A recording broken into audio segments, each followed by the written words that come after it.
प्यारे दोस्तों, आज हम आपको एक ऐसी औरत का वाकया सुनाने वाले हैं जो कि एक ऐसी जानवर बन गई जिसको देखकर पूरे गांव वालों की चीखें निकल गई।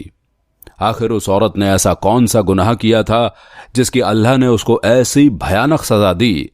इस वाकये को मुकम्मल जानने के लिए हमारे साथ बने रहिएगा। प्यारे दोस्तों, एक गांव में एक छोटा सा बच्चा था जिसके माँ बाप बचपन में ही वफात हो चुके थे। उस बच्चे की परवरिश एक किसान ने की थी जो बड़ा ही नेक दिल और रहम करने वाला शख्स था। किसान ने उस लड़के को दीनी तालीम दिलवाई। ये लड़का हाफिज कुरान बन गया। ये लड़का फर्माबरदार और खूबसूरत भी था। ये हमेशा ही नीची निगाह करके चला करता था। ये किसान का बेटा था और ये अपने बाप की मदद करता था। सुबह फजर की नमाज अदा करके खेतों में जाता। खेतों में काफी ज्यादा परिंदे हुआ करते थे। जब ये नेक नौजवान खेतों में आता तो सारे परिंदे एक साथ चहकने लगते। नौजवान को इन परिंदों से बहुत ज्यादा मोहब्बत थी। इन परिंदों को खेतों में आकर कुरान पाक की तिलावत सुनाया करता था। परिंदों में एक छोटी सी कबूतर भी थी जो बहुत ही खूबसूरत थी। नौजवान उन परिंदों को दाना डालता, पर वो छोटा कबूतर दूसरे परिंदों में बैठकर दाना नहीं खाया करता। वो कबूतर उस नौजवान के पास आकर बैठकर दाना खाया करता था। वो कबूतर आहिस्ता आहिस्ता उस नेक नौजवान की बातों को समझने लगा। आहिस्ता आहिस्ता उस नेक नौजवान ने कबूतर को बोलना भी सिखा दिया। अब ये बोलने वाली कबूतर बन चुकी थी। रवायात करवाई, इन सारे परिंदों में सिर्फ एक कबूतर थी जो बातें करती थी। अब उस नौजवान ने कबूतर को अपने घर में रख लिया। वो बहुत समझदार थी। जब किसी तबलीग में जाना होता तो कबूतर भी उसके साथ जाया करती थी।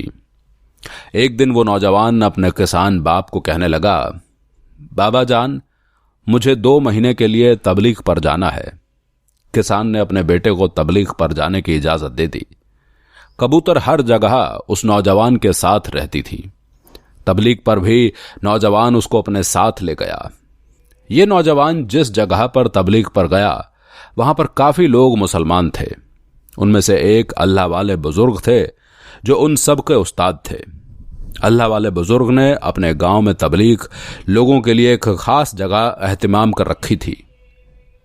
उन अल्लाह वाले बुजुर्ग के इलाके में कोई भी मुसलमान तबलीगी के लिए आता, उन अल्लाह वालों के यहां कोई भी तबलीगी की जमात आती तो उनके लिए अलग अलग कमरा दिया करते थे, क्योंकि वो चाहते थे अगर कोई आराम करना चाहे तो आराम करें, अगर कोई इबादत करना चाहता है तो इबादत करें। उस इलाके में इतने मुसलमान होने के बावजूद एक बदनाम गली भी थी जहां पर एक तवायफ रहती थी जो इंतहाई खूबसूरत थी। उस इलाके का हर मर्द अपनी ख्वाहिश के लिए उस औरत के पास आता था। औरत सज संवर कर दरवाजे पर खड़ी रहती। एक दिन मुलाजिम ने औरत को बताया कि हमारे इलाके में एक नौजवान जो तबलीग वालों के साथ आया है वो बहुत ही खूबसूरत है और निगाहें नीचे करके चलता है। इसके लिए तुम्हारी खूबसूरती भी कोई मायने नहीं रखती। उसको ये मालूम नहीं था कि यहां पर एक तवायफ रहती है। वो औरत कहने लगी कि ऐसा कैसे हो सकता है, कोई मुझे देखे और मुझे देखकर मेरा आशिक ना हो। मेरी खूबसूरती को देखकर तो बड़े बड़े मौलवी मेरे पास आ जाते हैं। अरे मैं तो एक आग हूं। आग के पास कोई चीज आए और वो पिघले ही ना, ऐसा नहीं हो सकता। उस तवायफ ने ठान ली कि वो उस मर्द को अपने काबू में जरूर करेगी। अब वो औरत एक नेक औरत बनने का नाटक करने लगी। लड़का जब भी मस्जिद से बाहर आता तो वो औरत कुछ लड़कियों को लेकर बाहर बैठ जाया करती थी। वो ऐसे महसूस करवाती थी कि जैसे वो नेक नौजवानों की तबलीग के बारे में सुन रही हो। उनकी बातें सुनकर लोग यही समझ रहे थे कि ये औरतें बहुत ही नेक हैं।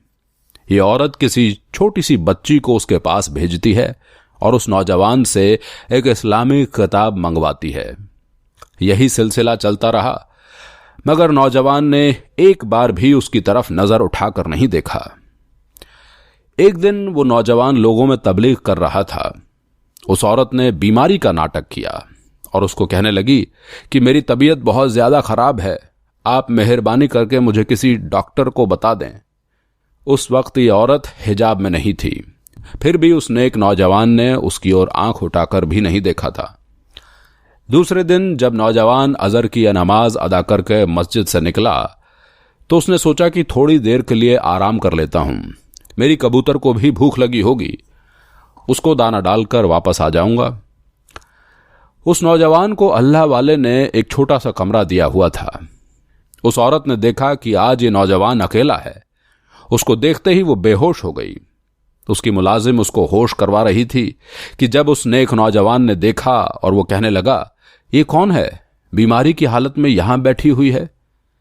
तो इंसानियत के नाते वो उसके पास गया, आसपास के लोगों से पूछा तो सब कहने लगे, हम इनको नहीं जानते हैं, ये किसी गरीब घर की मालूम होती हैं, हमारे गांव में नहीं रहती हैं।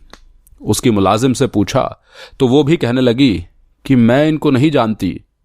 ये सुनकर वो नेक नौजवान कहने लगा, मेरे पास कमरा है, आप इस औरत को मेरे कमरे तक पहुंचा दें। इस पर वो औरत बहुत खुश हुई कि अब मैं जो चाहे कर सकती हूं। वो नेक नौजवान रात को इबादत कर रहा था। वो आधी रात को उठी तो पानी तलाश करने लगी। जब उस नेक नौजवान ने देखा कि उस औरत को होश आ गया, वो उससे पूछने लगा कि आप किधर से आई हैं, वो कौन है। मगर वो औरत उसको अपने हुस्न के जाल में फंसा रही थी। वो शैतानी आंखों से उसको देखती जा रही थी। कभी वो कमजोरी का बहाना करके उसके ऊपर गिर जाती, मगर वो नेक नौजवान कहां पिघलने वाला था। आखिर वो थक हार कर लेट गई। कहने लगी कि ये कमबख्त तो मेरे इशारे समझता ही नहीं। अगर इतने इशारे मैं किसी गधे को भी कर देती तो वो भी मेरे पीछे पीछे आ जाता। पता नहीं ये किस मिट्टी का बना हुआ है। वो अकेली औरत अपनी खूबसूरती का फायदा नहीं उठा सकी। इसको तो सिर्फ अपनी इबादत की पड़ी हुई है। उस नौजवान ने फिर से वही सवाल दोहराया, आप कौन हैं, किधर से आई हैं। वो कहने लगी, मैं एक मजलूम और बेसहारा लड़की हूं, मेरे आगे पीछे कोई नहीं है। यह कहकर वो ज़ारो कतार रोने लगी। वो नौजवान कहने लगा, अगर आप बेसहारा हैं तो आप मेरे लिए गैर महरम हैं, आप यहां से चली जाएं। वो कहने लगी, आखिर मैं कहां जाऊंगी, मेरा तो कोई ठिकाना ही नहीं है। मैं तो खुद तबलीग वालों के साथ यहां आ रही थी, मुझे तो कोई सहारा देने वाला नहीं। आपने मुझे बीमारी की हालत में सहारा दिया, मैं आपकी भी बहुत शुक्रगुजार हूं। अगर आप मुझे यहां से निकाल देंगे तो मैं कहां जाऊंगी। वो नौजवान उसकी बातें सुनकर परेशान हुआ और फिर कुछ सोचकर कहने लगा कि ठीक है, आज रात यहां गुजार लें, मगर सुबह होते ही आपको यहां से जाना तो होगा। अब वो मक्कार औरत बहुत ही खुश हो गई। वो सोच रही थी कि बाकी जो रात है उसमें जरूर इसको मैं बहका सकूंगी। मगर वो ये नहीं जानती थी कि वो नेक इंसान है। उसने देखा कि वो नौजवान फिर से अपनी इबादत में मशगूल हो गया। उसने पहले अपने कपड़े गीले किए, उसके बाद बरहाना होकर अपने कपड़ों को सुखाने लगी। मगर वो शख्स बहुत ही नेक शख्सियत का मालिक था। जब उसने ये देखा तो वो अपने कमरे से बाहर निकल गया। जब सुबह हुई तो नौजवान अल्लाह वाले बुजुर्ग के पास गए, जो कि उस नौजवान के उस्ताद थे। जाकर कहने लगा, कल रात से एक औरत मेरे कमरे में है और मैं उसको अपने पास नहीं रख सकता। जब उन बुजुर्ग ने उस नौजवान का सारा वाकया सुना तो वो कहने लगे, वो बेसहारा है, उसके आगे पीछे कोई नहीं है, वो गरीब है और आपके लिए गैर महरम है। तो तुम ऐसा करो कि उससे निकाह कर लो और तुम्हारे बाप को भी इस पर कोई एतराज नहीं होगा। तुम जवान हो, शादी तो करनी ही है। अगर तुम उस बेसहारा से शादी करोगे तो अल्लाह तुम्हें इसका अजर देगा। वो नौजवान घर आया। उसने उस औरत को बताया कि मुझे मेरे अल्लाह वाले बुजुर्ग ने कहा है कि मैं तुमसे निकाह कर लूं, इस तरह तुम मेरी महरम बन सकती हो। ये सुनते ही वो औरत घबरा गई। सोचने लगी, मैं तो किसी और नीयत से इसके पास आई थी, मैं इससे निकाह करके इसकी बीवी नहीं बन सकती और ना ही ये रिश्ता निभा सकती हूं। फिर वो नौजवान से कहने लगी, मुझे एक दिन का मौका दें, मैं आपको सुबह बताऊंगी। जब सुबह हुई उसने सोचा कि चलो इसके साथ मैं निकाह कर लेती हूं, इससे मेरी अपनी ख्वाहिश पूरी हो जाएगी। इसके बाद मौका देखकर इसको छोड़कर चली जाऊंगी। अल्लाह की कुदरत देखें कि अल्लाह ताला ने इस नेक इंसान को कैसे गुनाह से बचाया। नौजवान ने उस अल्लाह वाले को बुलाया और उसका निकाह पढ़ा दिया। वहां पर सारा इलाका बहुत ही खुश था उस नौजवान पर, क्योंकि उसने एक यतीम और बेसहारा लड़की को सहारा दिया था।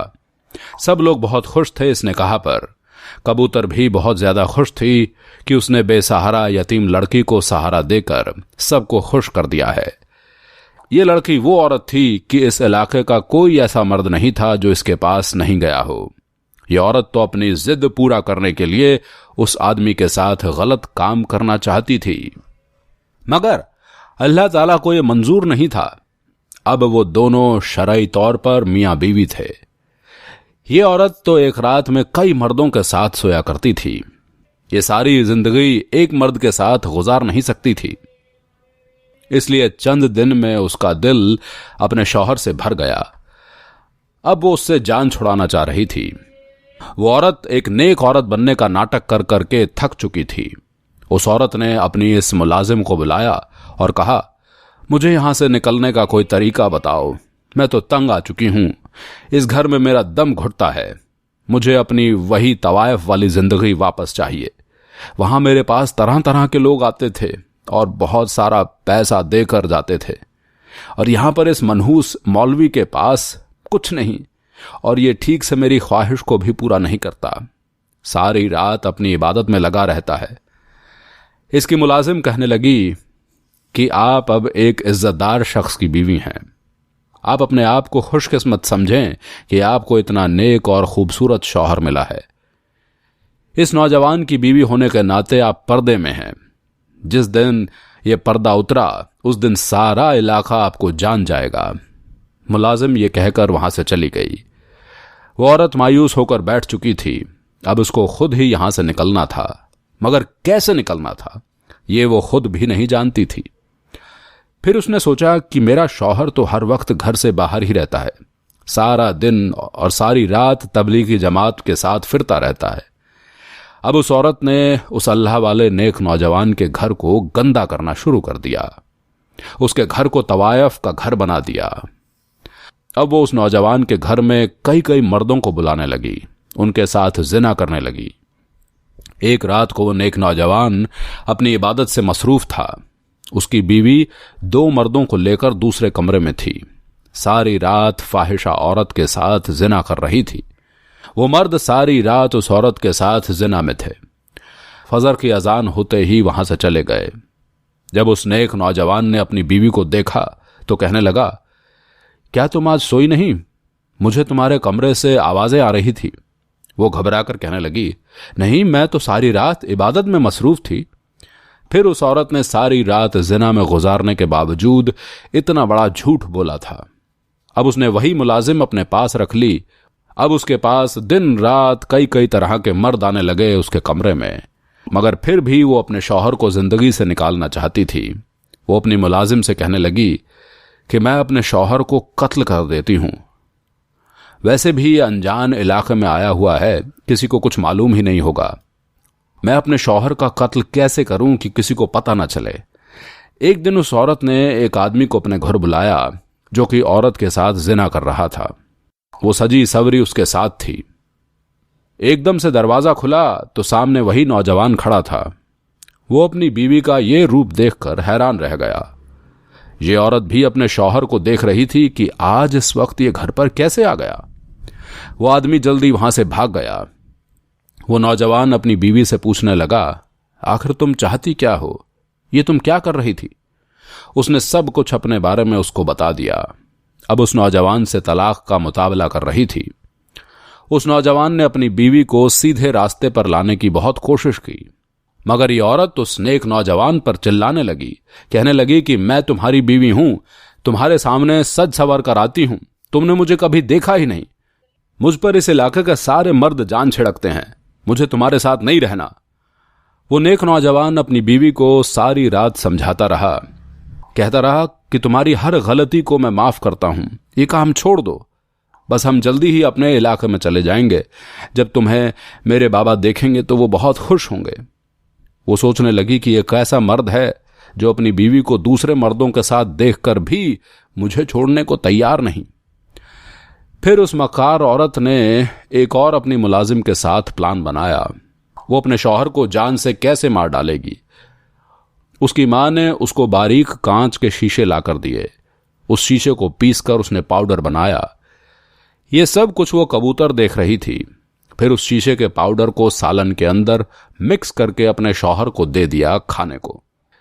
ये देखकर कबूतर चिल्लाने लगी और बोलने लगी, ये खराब है, ये खराब है। वो नौजवान कबूतर को ऐसे बोलता देखकर हैरत में पड़ गया। वो सोच में पड़ गया कि आखिर आज इस कबूतर को हुआ क्या है। उसने उसकी बातों पर गौर नहीं किया। उसके शौहर ने जैसे ही रात का खाना खाया, उसकी अंतड़ियां कटने लगी। वो तड़पने लगा। उसके मुंह से खून निकलने लगा। फाख्ता उसकी ये हालत देखकर बोलने लगी, मुंह में से खून निकल गया, मुंह में से खून निकल गया। वो बेचारा तड़पता हुआ अपनी बीवी को बुलाने लगा, मगर उसकी बीवी अपने शौहर के पास नहीं गई। कबूतर चिल्लाती हुई उसके पास आई और दुआएं पढ़ने लगी। नौजवान तकलीफ में कलमा शहादत का विर्द करने लगा। वो बेचारा नौजवान जमीन पर तड़प तड़प कर अपनी बीवी के सामने मर गया। कबूतर जोर जोर से चीख रही थी। उसने फाख्ता को भी पकड़कर वहां से फेंक दिया। वो अपने मुलाजिमों के साथ मिलकर उस नौजवान की लाश को ठिकाने लगाना चाहती थी। उसने अपने मुलाजिम से काफी ज्यादा लकड़ियां मंगवाई। एक नौजवान की लाश को लकड़ियों में डाला और उसको आग लगा दी। मगर अल्लाह की कुदरत देखें कि ये थी, वो नेक मुसलमान को आग ने छुआ भी नहीं। ये देखकर वो तवायफ बहुत ज्यादा हैरान हुई। फिर उसके मुलाजिम ने कहा कि हम इसके टुकड़े करके इसको यहीं फेंक देते हैं, किसी गंदी नाली में बहा देते हैं। जब उसके टुकड़े करने लगे तो उसके टुकड़े भी नहीं हुए। शायद अल्लाह ताला को यह भी मंजूर नहीं था कि मेरे नेक बंदे के साथ कुछ गलत हो। आखिरकार उसने अपनी मुलाजिम के साथ मिलकर एक कमरे में गड्ढा खोदा। उस गड्ढे में उसको दफन कर दिया और ऊपर से जमीन को बराबर कर दिया। फिर दोबारा अपनी तवायफों की जिंदगी में चली गई। सुबह हुई, तबलीग वालों ने फजर की नमाज अदा की। वो अल्लाह वाले बुजुर्ग जो कि उस नौजवान के उस्ताद थे, उन्होंने पूछा कि वो नौजवान आज नमाज पढ़ने क्यों नहीं आया, उसकी तबीयत तो ठीक है। वो अल्लाह वाले अपने शागिर्दों को लेकर उस नौजवान के घर की तरफ गए। देखा तो उसके घर में तो ताला लगा हुआ था। कुछ शागिर्द सोचने लगे कि शायद उनकी नई शादी हुई है, इसी वजह से कहीं चला गया होगा। मगर वो अल्लाह वाले अपने शागिर्दों से अच्छी तरह वाकिफ थे। चाहे कुछ भी हो, वो कभी नमाज नहीं छोड़ सकता। अभी अपने इलाके में वापस जाने के लिए भी 15 दिन बाकी थे। वो अकेला नहीं जा सकता था। वो अल्लाह वाले उसको लेकर काफी ज्यादा परेशान थे। आखिर ये दोनों मियां बीवी एकदम से कहां चले गए। नौजवान तो मुझे बताए बगैर कभी कोई काम करता ही नहीं था। उसने अपना निकाह भी मुझसे पूछ कर ही किया था। वापसी पर उनको एक कबूतर नजर आई जो कि अल्लाह वाले बुजुर्ग को देखकर चिल्लाने लगी। वो बोल रही थी कि मुंह से खून निकल गया, मुंह से खून निकल गया। वो सब उस कबूतर की आवाज को सुनकर हैरान हुए और बोले, ये तो इंसानों की तरह बात करती है, आखिर ये क्या कहना चाहती है। वो सब वापस चले गए। जोहर के नमाज का वक्त हुआ। वो नौजवान फिर नमाज पढ़ने आया। इस तरह ईशा की नमाज तक वो वापस नहीं आया। अल्लाह वाले बुजुर्ग उस कबूतर के बारे में सोच रहे थे कि आखिर वो क्या कह रही थी। मुंह से खून निकल गया, मुंह से खून निकल गया। अल्लाह वाले बुजुर्ग ने देखा कि 4 दिन होने के बावजूद वो नौजवान वापस आया तो दोबारा उनके दरवाजे पर गए। पहले दिन बाहर ताला लगा हुआ था, मगर आज दरवाजा अंदर से बंद था। वही कबूतर अंदर बैठे चिल्ला रही थी कि मुंह से खून निकल गया, मुंह से खून निकल गया। यही 2 अल्फाज बार बार दोहरा रही थी। वो अल्लाह वाले बुजुर्ग इस मामले में काफी परेशान हुए। फिर उन्होंने उस गांव के लोगों को जमा किया और उनसे दरवाजा खुलवाया। पूरा घर खाली था, हर तरफ खामोशी का राज था। सिर्फ एक कबूतर चिल्लाए जा रही थी। एक कमरे में बड़ी सी चटाई बिछी हुई थी और उसके अलावा और वहां कुछ भी नहीं था। वो अल्लाह वाले बुजुर्ग वापस गए और अपने शागिर्द के साथ अल्लाह की इबादत करने लगे। वो किसान गरीब जो कि अपने बेटे से बहुत ही ज्यादा प्यार करता था, उसने बड़ी मोहब्बत से उसको पाला था। उसके दिल में अजीब ख्याल आ रहे थे। वो सोच रहा था कि मुझे क्यों ऐसा लग रहा है कि मेरा बेटा किसी मुसीबत में मुब्तला है, वो मुझे पुकार रहा है।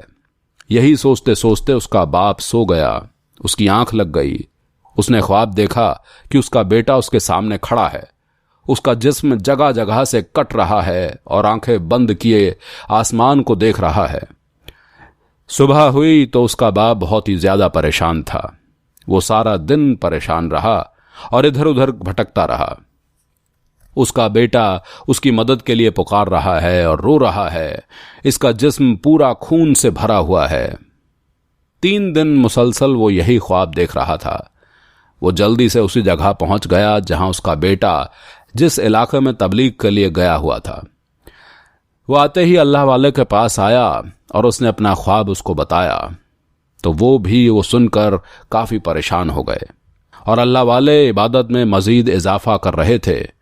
वो समझ नहीं पा रहे थे कि आखिर ये ख्वाब इसके बाप को 3 दिन तक क्यों आया। उसने कहा कि मुझे लगता है कि कोई ना कोई गड़बड़ तो जरूर है।